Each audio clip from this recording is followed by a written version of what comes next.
Hoy Polonia es uno de los países europeos más rusófobos y anticomunistas, pero Polonia no fue siempre así y se debe recordar que en Polonia existió la democracia popular y, durante 4 décadas, el país fue conocido como la República Popular de Polonia dentro del Pacto de Varsovia y alineado completamente con la Unión Soviética. A la hora de hablar de la República Popular de Polonia, nos vienen a la mente Gierek, Jaruzelski e incluso Lech Walesa y su sindicato Solidarność, pero hubo un comunista antirrevisionista polaco que trabajó duramente para proclamar la República Popular de Polonia. Ese comunista fue Bolesław Bierut, uno de los fundadores del Partido Obrero Unificado Polaco y el primer presidente de la República Popular de Polonia. Pocos conocen la vida de Bierut, así que en este vídeo os voy a hablar sobre el primer presidente de la República Popular de Polonia. Vamos con el vídeo, esto es Red Planeta, comenzamos.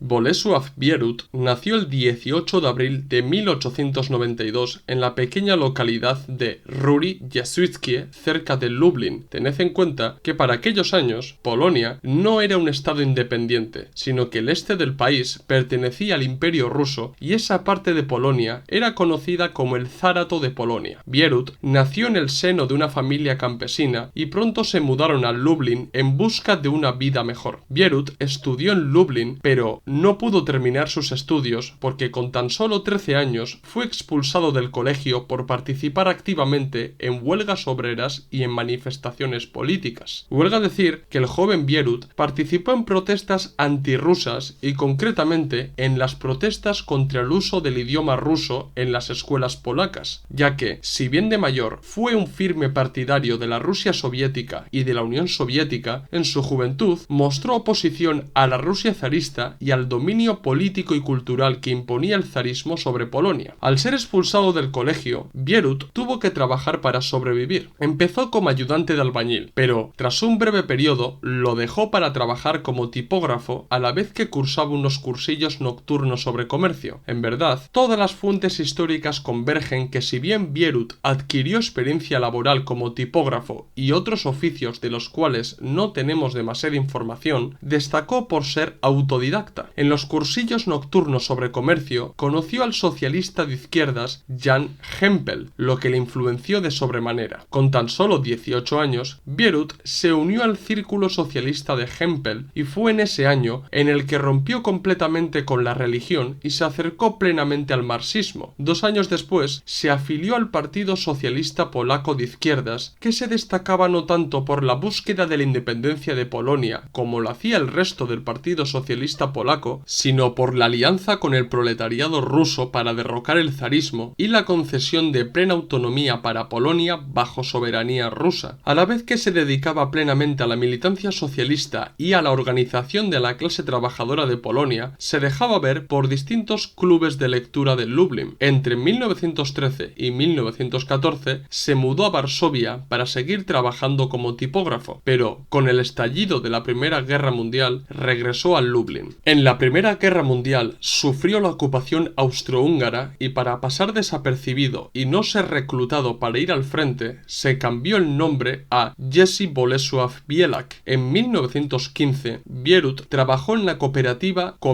de Ultramarinos de Lublin, fundada por varios socialistas de izquierdas, entre ellos Hempel. Debido al trabajo de Bierut en la cooperativa, en 2 años se convirtió en el gerente y miembro de la junta directiva. Como uno de los máximos representantes de la Cooperativa de Ultramarinos de Lublin, fue elegido para ser miembro del Consejo Obrero de Lublin. En 1918, el Partido Socialista de Izquierda y el Partido Socialdemócrata del Reino de Polonia y de Lituania se fusionaron para crear el Partido Comunista de los Trabajadores de Polonia, que más tarde sería conocido como el Partido Comunista de Polonia. Bierut, siendo militante de los socialistas de izquierdas, pasó a militar al recién creado creado Partido Comunista. Entre 1918 y 1919, Bierut había adquirido mucha experiencia en la gestión de las cooperativas, así que participó activamente en el movimiento cooperativo polaco. Bierut, junto a Hempel, varios activistas izquierdistas, comunistas y sindicalistas, constituyeron la Unión de Asociaciones Cooperativas de Trabajadores con la intención de hacer ver a los trabajadores que otra forma de propiedad era posible dentro del modo de producción capitalista. Para la década de los 20, Polonia ya era un estado independiente, pero la conquista de la independencia nacional no desvió a Bierut de la necesidad de organizar a la clase trabajadora y de llevarla hacia la revolución proletaria. En los primeros años de la década de los 20, compaginó la actividad cooperativista y su militancia comunista y fue, poco a poco, destacando dentro del partido. Entre 1923 y 1924 fue detenido y encarcelado hasta en 3 ocasiones, pero consiguió librarse. En 1925, el trabajo militante de Bierut llegó a oídos de los bolcheviques y estos se interesaron por él, de modo que le invitaron a trasladarse a la URSS. Allí, Bierut, aparte de formarse en el marxismo-leninismo en la Escuela Internacional Lenin, aprendió cómo debía funcionar el trabajo clandestino comunista que era muy necesario en la Polonia de Piłsudski. El comunista polaco demostró grandes capacidades revolucionarias y que era un cuadro muy valioso para los comunistas polacos, así que entre 1925 y 1927 Bierut formó parte del comité ejecutivo del Partido Comunista de Polonia. Gracias a su estancia en Moscú, la Comintern puso sus ojos en él y en la década de los 30 trabajó activamente para la Internacional Comunista. Como agente de la Comintern estuvo en Bulgaria, Austria y Checoslovaquia, pero tuvo que huir de estos países debido al riesgo a ser detenido. En 1932 regresó a Polonia y fue elegido secretario del partido en Lutsk. Cooperó con los distintos agentes soviéticos en Polonia y llegó a formar parte del Comité Central del Socorro Rojo en Polonia. Todas estas acciones llamaron la atención de las autoridades polacas, que le volvieron a detener en diciembre de 1933. Aunque fue detenido a finales de 1933, la condena no fue emitida hasta 1935 y fue condenado a 7 años de prisión, pero salió antes de tiempo, concretamente en diciembre de 1938, debido a una amnistía que concedió el Estado polaco. Para cuando Bierut salió de la cárcel, el Partido Comunista de Polonia se había disuelto y el comunista polaco se quedó sin una organización comunista que le permitiera trabajar de manera revolucionaria en su país. De esta manera, lo primero que hizo Bierut al salir de la cárcel fue trabajar en Varsovia como contable. Quiero detenerme brevemente en la disolución del Partido Comunista de Polonia. Antes os he dicho que el Partido Comunista de Polonia se creó a consecuencia de la unión del Partido Socialista de Izquierdas y el Partido Socialdemócrata de Polonia y Lituania, lo que demuestra que el Partido Comunista no tenía una tradición netamente comunista y que arrastraba taras socialdemócratas desde su inicio. Es cierto que los comunistas polacos no pecaron de nacionalistas, al contrario, defendieron la alianza con la clase trabajadora de Rusia, una Polonia autónoma dentro de la Rusia soviética, e incluso se pusieron del lado de los rusos en la guerra polaco-soviética. Los comunistas polacos no eran muchos y su apuesta por la política del sovietismo no fue bien recibida por la mayoría de la ciudadanía polaca, ya que veían a los comunistas polacos como colaboradores de los rusos, por consiguiente, como traidores a la patria polaca. En la Polonia independiente no supieron ganarse a las masas y la dirección del partido demostró estar más cerca de las tesis de Trotsky que de la línea general de los bolcheviques. También es cierto que los comunistas polacos fueron los que más se opusieron al golpe de Piłsudski, lo que llevó al partido a su ilegalización, dejándoles únicamente la vía clandestina y aumentando, como no, su dependencia para con la URSS. La ilegalización y la condena a la clandestinidad radicalizó a muchos militantes comunistas que absolutizaron el trabajo clandestino, descuidando el trabajo sindical y sin tener en cuenta que había que tejer alianzas con otros sectores anti-Piłsudski de Polonia, por lo que muchos de ellos fueron detenidos e internados en distintos campos de aislamiento como el de Bereza Katurska. Los comunistas polacos no pudieron hacer mucho en Polonia y no pudieron crear una línea política centrista dentro del partido, puesto que la línea derechista y la ultraizquierdista fueron las que imperaron dentro del partido. Entre